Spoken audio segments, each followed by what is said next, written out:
n'est pas encore mort, mais on le porte pas, le feu mort. Apparemment, ça sourit d'agneau. Donc voilà, on va...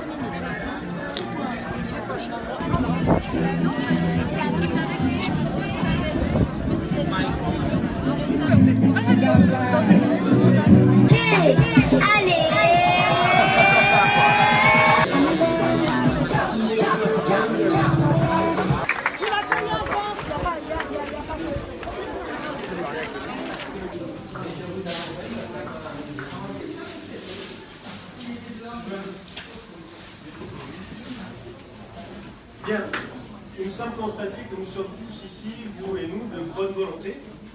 Nous demandons l'ouverture de classes spécialisées SECPA et ULIS et la création de centres éducatifs adaptés, IME, ITEP, MECS. Pour dire très sincèrement, je n'ai pas encore mes dotations 2018.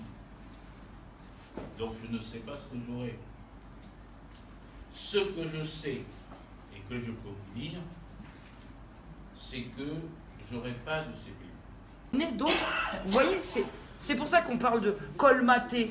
Là, on ne peut pas colmater. On ne peut plus colmater. On ne peut pas vous promettre plus que ce que nous promet le budget. Ils arrivent avec ça. Écoutez, je n'ai pas réussi à vous la sortir de Bertel, l'autre, parce qu'on ne me l'a pas donnée. Aujourd'hui, j'ai l'impression qu'on fait des constats. Vous dites que vous êtes un élu et vous regardez un professeur en disant qu'est-ce que vous voulez que je vous réponde. Non, c'est pas ce que j'ai dit. Mais je crois que vous êtes un député.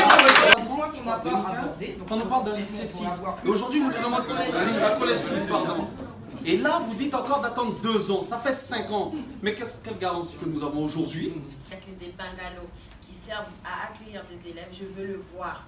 Tous les 6e qui vont arriver, même si c'est 150 élèves qui vont arriver, je veux les voir dans le collège 6. C'est notre avenir. Ils veulent nous aider. Je suis un élève, oui, mais j'ai de l'espoir aussi. Nous ne sommes absolument pas satisfaits de cette rencontre avec le recteur. Ils n'ont fait que reprendre nos propres propositions et nous dire qu'ils n'avaient pas les moyens. Même le recteur ne sait vraiment pas, en tant que chef, de représentant de l'éducation nationale. On espère qu'il y aura une réponse concrète très rapidement. Aujourd'hui, il est question de sécurité aux abords des établissements scolaires. Je suis parent d'élèves, mes camarades sont parents d'élèves aussi.